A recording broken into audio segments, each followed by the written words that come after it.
सुनियो, ध्यान से सुनियो, आदर से तो मतलब इन बात को अपमान ना कर दियो। तो भगवान की बात जिको नहीं सुने ये समझ लो भगवान को अपमान कर दियो। और भगवान को अपमान जिको करे भी अपमान के बदले कठिन कठिन अपमान मिल जावा पाने।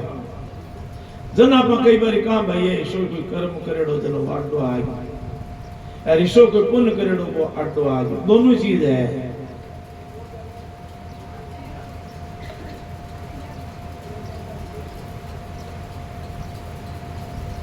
तो इसी तरह शिव के निष्कल निराकार होने के कारण ही उनकी पूजा का आधारभूत लिंग भी निराकार ही होता है। और शिवलिंग शिव के निराकार रूप का प्रतीक है।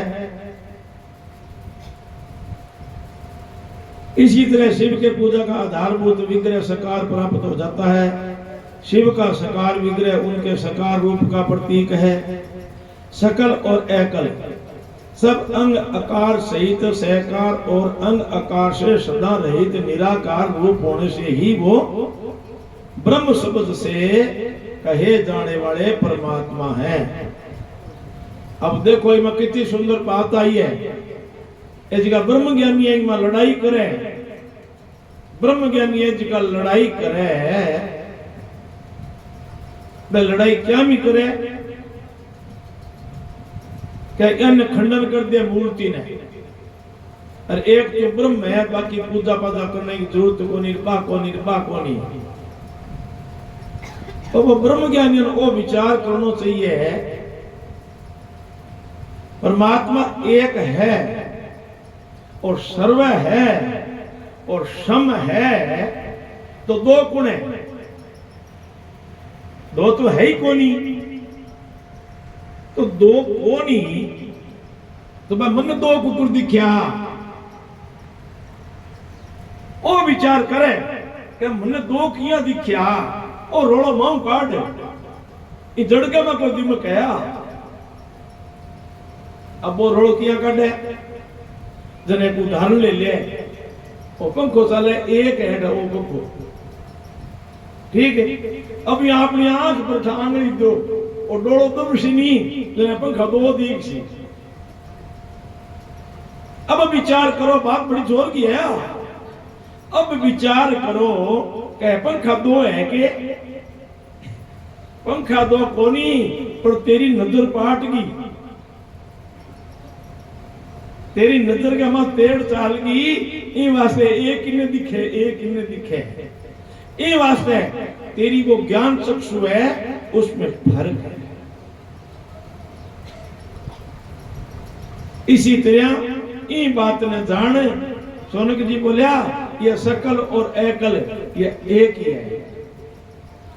तो इस जगह पर राजा सदा आनंद ही है। तो यही कारण है कि सब लोग लिंग निराकार और मूर्ति साकार दोनों में सदा भगवान शिव की पूजा करें। शिव से भिन्न जो दूसरे देवता हैं वो साक्षात ब्रह्म नहीं, इसलिए कहीं भी उनके लिए निराकार लिंग नहीं उपलब्ध होता। पहले समय की बात है, बुद्धिमान ब्रह्मपुत्र संत कुमार मुनि ने मंदराचल नदी के स्वर से इसी प्रकार प्रश्न किया था। एक पुरानी बात बताऊं, धन कह ऋषियों इन्हें प्रश्न करियो नंदी के स्वर के करियो।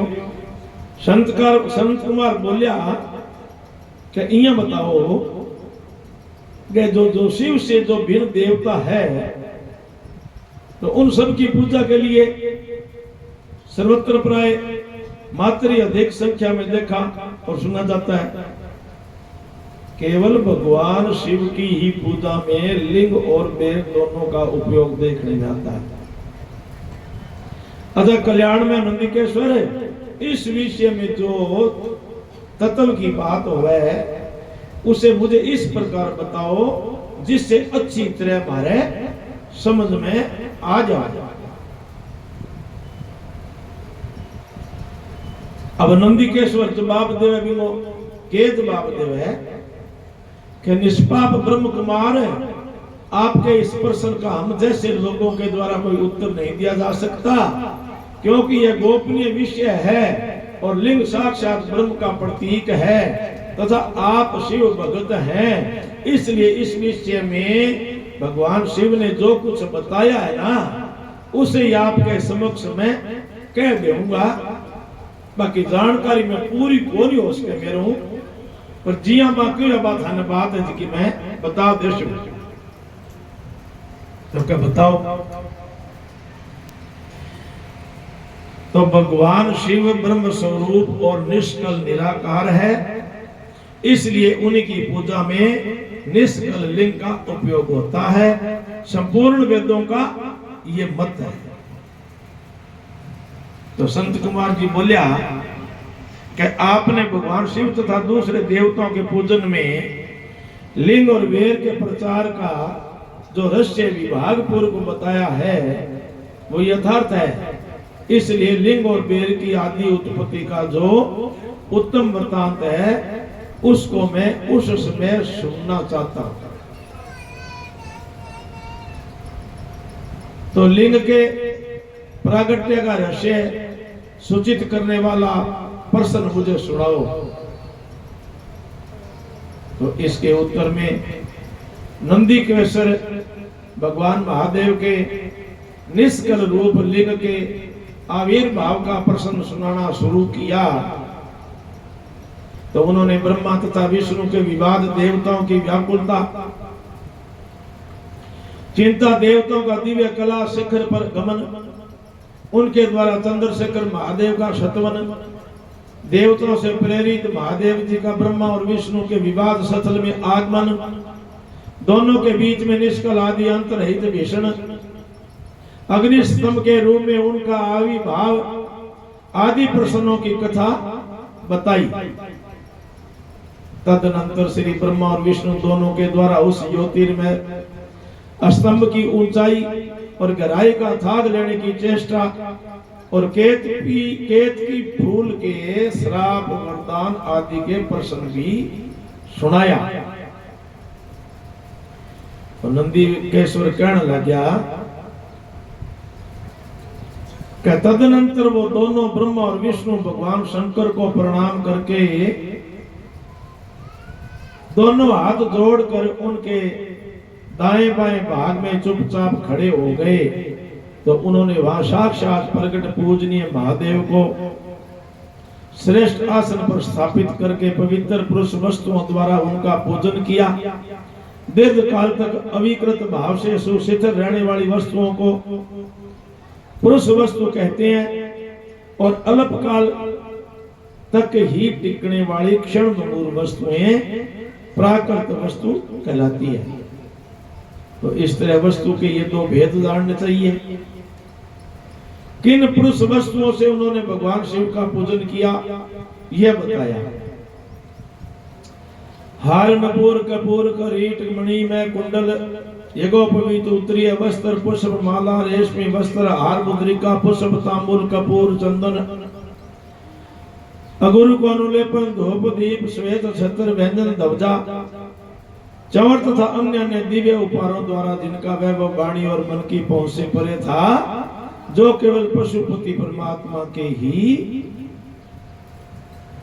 योग्य थे और जिन्हें पशु बद्ध जीव कदापि नहीं पा सकते, उन दोनों ने अपने स्वामी महेश्वर का पूजन किया।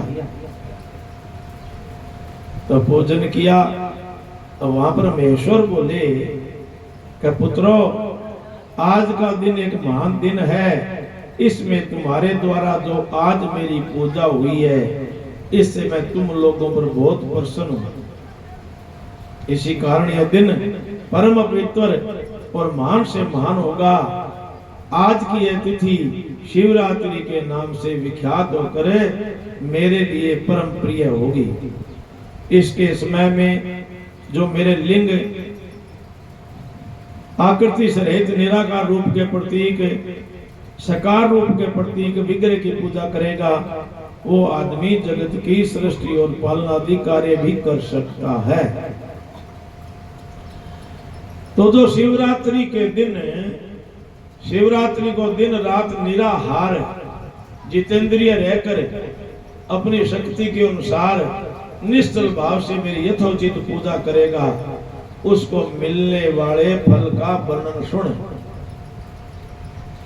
1 वर्ष तक निरंतर मेरी पूजा करने पर जो शिवरात्रि को मेरा पूजन करने से मनुष्य तत्काल प्राप्त कर लेता है, जैसे पूर्ण चंद्रमा का उदय समुद्र की वृद्धि का अवसर है, तो वृद्धि का समय है, इस तिथि में मेरी स्थापना आदि का मंगलमय उत्सव होना चाहिए। पहले मैं जब ज्योतिर्मय स्तंभ रूप से प्रकट हुआ था, वो समय मिंगसर मास में अर्धा नक्षत्र से युक्त पूर्णमासी या प्रतिपदा है। जो पुरुष मिंगसर मास में अर्धा नक्षत्र होने पर मेरी मूर्ति या लिंग की झांकी करता है, वो मेरे लिए कार्तिक से भी अधिक प्यारा है। उस शुभ दिन को मेरे दर्शन मात्र से पूरा फल प्राप्त होता है। यही दर्शन के साथ साथ मेरा पूजन भी किया जावे तो इतना अधिक फल प्राप्त होता है कि उसका वाणी द्वारा वर्णन नहीं किया जा सकता। अब शिवरात्रि को महत्व की तो जोर को बतायो। आप बर्तिया रह जावा, बर्तिया तो रह जावा, पर केला 5-5 किलो लगा दे भाई, अरे मैं खा लेनी, फिर मोटा दुख है, गोडा ही दुख है, अरे मेरे का मोटा कहे भाई दुख है, क्या महाराज जी क्यों कहे? अरे शिवरात्रि को व्रत करना बिल्कुल सोना नहीं चाहिए। आप घणकरा देखा व्रत रखड़े महाराज जी पार कौन पड़े सो जे वो व्रत नहीं करे बड़ी। तो इसी तरह इसके कार्य स्थान अर्ध नक्षत्र होने पर शुभ दिन को मेरे दर्शन मात्र से पूरा फल प्राप्त होता है। तो वहां पर मैं लिंग रूप से प्रकट होकर बहुत बड़ा हो गया था। इस लिंग के कारण यह भूतल लिंग स्थान के नाम से प्रसिद्ध हुआ, तो जगत के लोग इसका दर्शन और पूजन कर सकें, इसके लिए अनादि और अनंत ज्योति स्तंभ ज्योतिर्मय लिंग अत्यंत छोटा हो जाएगा। यह लिंग सब प्रकार के भोग सुलभ कराने वाला भोग और मोक्ष का एक मात्र साधन है। इसका दर्शन सप्रश ध्यान किया जावे तो ये प्राणियों को जन्म और मृत्यु के कष्टों से छुड़ाने वाला है। तो अग्नि के पहाड़ जैसा जो यह शिवलिंग यहाँ प्रकट हुआ, इसके कारण यह स्थान अरुणाचल नाम से प्रसिद्ध होगा। यहाँ अनेक प्रकार के बड़े बड़े तीर्थ प्रकट होंगे। इस स्थान में निवास करने या मरने से जीवों को मोक्ष हो जाएगा। तो इसमें मेरे 2 रूप हैं, शकल और निष्कल। दूसरे किसी के ऐसे रूप नहीं है। पहले मैं सतम रूप से प्रकट हुआ, फिर अपने साक्षात रूप से प्रकट हुआ। तो ब्रह्म भाव मेरा निष्कल रूप है और महेश्वर भाव मेरा ये सकल रूप है। ये दोनों मेरे ही सिद्ध रूप हैं और मैं ही पर ब्रह्म परमात्मा हूँ। कला युक्त और अकल मेरे ही रूप हैं। ब्रह्म रूप होने के कारण मैं ईश्वर भी हूँ। जीवों पर अनुग्रह आदि करना मेरा कार्य है। ब्रह्मा और केशव मैं सबसे बहुत और जगत की वृद्धि करने वाला होने के कारण ब्रह्म कहलाता हूँ। सर्वत्र समरूप से स्थित और व्यापक होने से मैं ही सबका आत्मा हूँ। स्वर्ग से लेकर अनुग्रह तक आत्मा था। ईश्वर से भिन्न जो जगत संबंधी 5 करते हैं वो सदा मेरे ही हैं। मेरे अलावा दूसरे किसी के नहीं है, क्योंकि मैं ही सबका ईश्वर हूँ। पहले मेरी ब्रह्म रूपता का बोध कराने के लिए निष्कल लिंग प्रकट हुआ था। फिर अज्ञान ईश्वर तत्व का साक्षात कराने के निमित्त में साक्षात्कार जगदीश्वर सकल रूप से तत्काल प्रकट हो गया हूँ। अभी ये बात समझनी चाहिए अपने को। कट्ठा बताया परमात्मा शिव, कहां पर बताया कि सर्वव्यापक क्या है? तो अपने शरीर में खोजो। ये अपने शरीर में जो आत्मा है और इंद्रियां हैं, गुण है, मन है, बुद्धि है, चित्त है, अहंकार है, प्राणवायु जितनो है,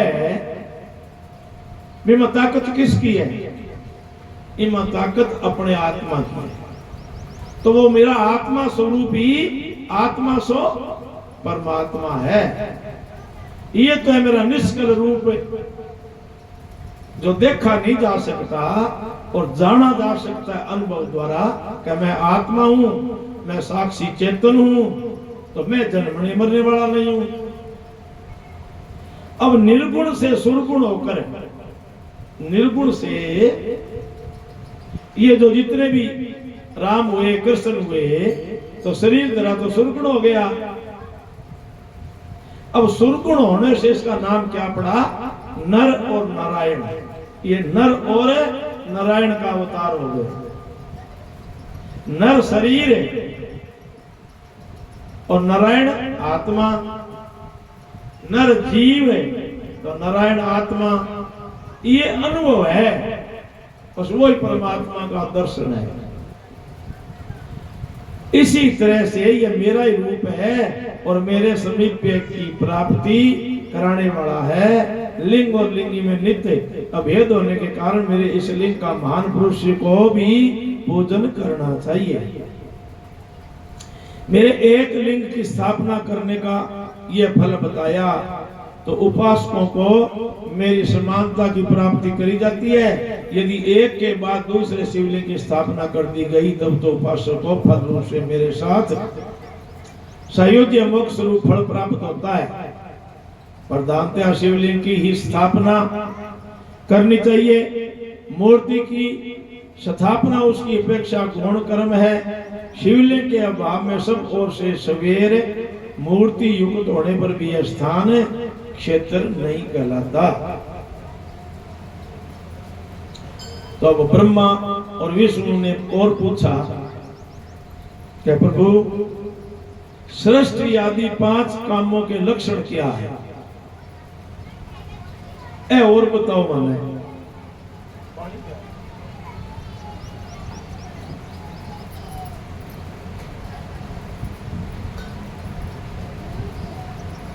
तो भगवान शिव बोले, मेरे कर्तव्य को समझना अत्यंत गहन है।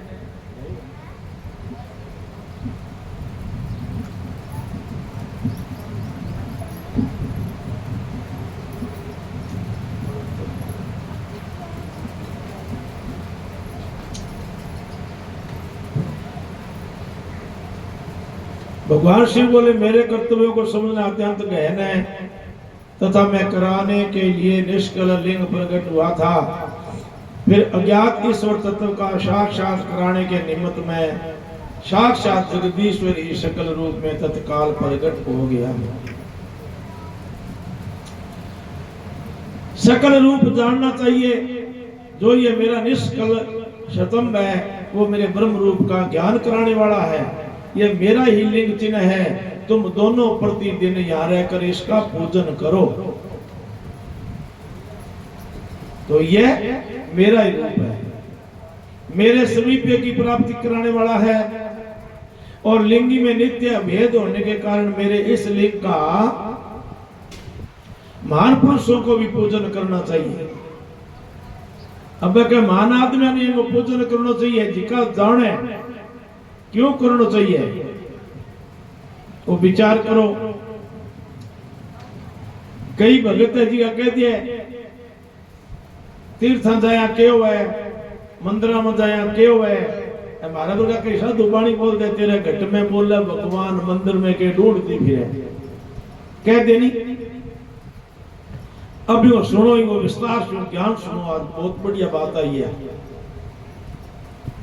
कि आपना कोई टाबर बिगड़ जाए और आपना तब को नहीं आवे। जना आप कह भाई ने, बंधु ने, बिंग मम्मा ने, बिंग बुआ ने, सारे परिवार में कहा कि ओ छोरो थोड़ा सो गलत लैन पड़ गयो और थे कुकरी, इन्हें बुलाओ, इन्हें समझाओ। जे के ठाएंगे समझ में आ जाए तो ओ लाइन पकड़ जे सावड़। इसी तरह वो जीव है नहीं, वो परमात्मा वो अंश है, वो परमात्मा वो टबर है। और परमात्मा को पुत्र है और परमात्मा को शिष्य है। अपन के काम करियो आपके घर का नहीं तो मुंह छोड़ दियो और बाहर ले बेलिया सा लाग गयो जनो बिगड़ गयो भी वो परमात्मा का नहीं मुंह करे कोनी। जना परमात्मा एक ऐसी युक्ति बनाई कि मंदिर बना दिया, थान बना दिया, तीर्थ बना दिया, संतान ने वो आप ये अथॉरिटी दे दी भी जिया जिया हो सके बाहर करेंगे घेरो दे गए और ये जीव जो कट्ठे एक आदि लेन में आ जाए नहीं पहले तो गोगा जाले मंदिर पर आ जाए कोई बात नहीं, डरतो फिरतो आ जाए गोगा जालो तो फिर बबूते जाले पर होती, फिर राम जाला पर होती सी, फिर ठाकुर जाला पर आती सी, फिर शिवजी वाला पर आती सी। जिस दिन शिवजी वाला पर आती फिर संतान का शरण उड़ जी, जिस दिन बात में समझ आदि के बात तो आ साथी है सुख मिल सी दना इन जगह याद आदि ये वास्ते ने फौरन खातिर ही उपार कर घेरो लगाए रहे जीव। तो इन्हें यह सत्य नहीं माननो पर लेकिन इन द्वारा याद सके तो ई वास्ते में कहा कि महापुरुषों को भी पूजन करना चाहिए और महापुरुष पहला लाग सीनी ना लारे संतान लाग सीनी तो लागे कोनी। अब पहली गुरु माँ है और आजकल की माँ तो तकड़ी है, आपने टोपियो मंदिर में खातर जब रोवे है तो भी ने फोन जला दे। अब वो फोन के मां बैठे बैठे आंखें भी ऊपर दौड़ ले और वो गेम खेले या खिलौना खेले फिर मोटो जनी जन बोकी के साथ खेले फिर वो माशा के बराबर हो जाए ना ठा जाओ वो गेम खेला जन क्या लड़ो तो लड़ो करियो करो तेरा ही तो करे नहीं। तो पहली गुरु माँ होती है जो बच्चे को संस्कार देती है, दूसरा गुरु पिता होता है वो व्यवहार का संस्कार देता है और तीसरा गुरु सतगुरु होता है जो उसका कल्याण कर देता है। बच्चा थोड़ा सा थार करने थोड़ा चुप करो तो परीक्षा में बिठाओ थोड़ा थोड़ा 3-3 फुट की छेती दोनों ठीक रहे पेपर देते हाथ मांग। इसलिए भगवान ने कहा यदा यदा ही धर्मस्य ग्लानि भवति भारत है अव्युत्थानम धर्मस्य तदात्मनम सर्दाम्यम। अर्जुन धर्म की स्थापना करने के लिए अधर्म का नाश करने के लिए मेरे को मनुष्य शरीर में अवतरित होना पड़ता है। क्यों कि धर्म की स्थापना करनी है और मैं न करूं नहीं तो सारी सृष्टि को फिर दोषी मैं बचूं। बोलिए शंकर भगवान की। तो मेरे एक लिंग की स्थापना करने का यह फल बताया तो भगत को मेरी समानता की प्राप्ति हो जाती है यदि एक बाद दूसरे शिवलिंग की स्थापना कर दी गई।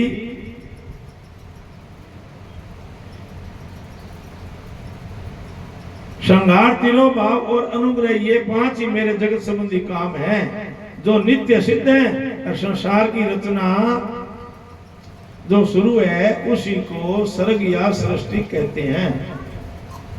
मुझसे पालित होकर सृष्टि का सुशिथिल रूप से रहना ही उसकी अस्तित्व है, उनका विनाश ही संहार है, प्राणों के उत्कर्मण को मिल जाना ही मेरा अनुग्रह है। तो इस प्रकार मेरे 5 ये काम हैं।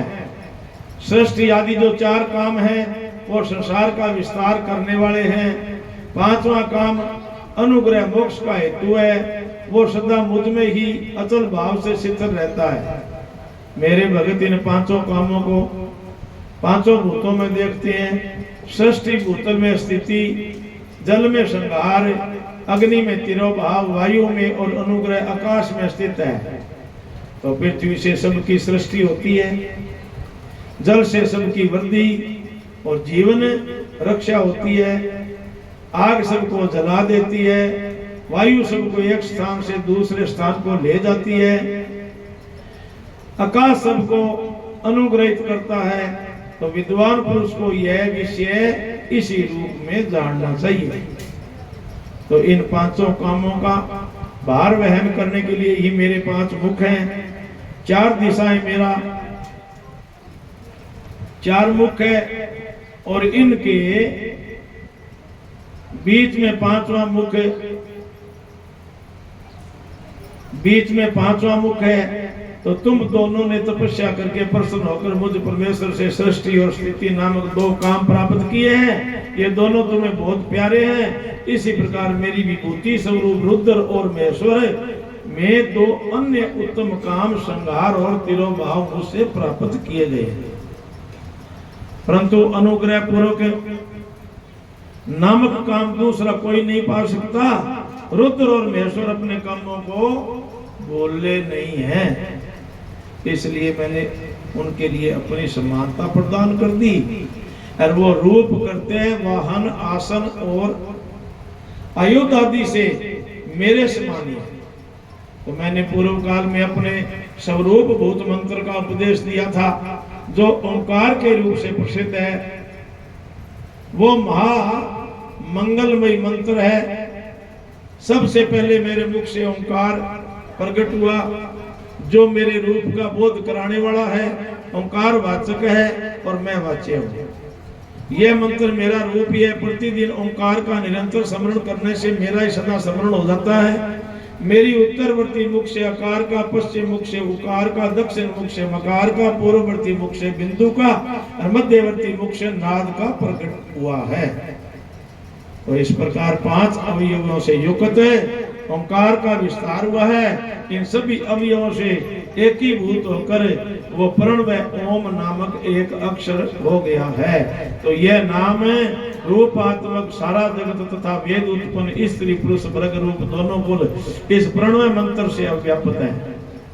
यह मंत्र शिव और शक्ति दोनों का बोधक है। इसी से पंचाक्षर मंत्र की उत्पत्ति होती है।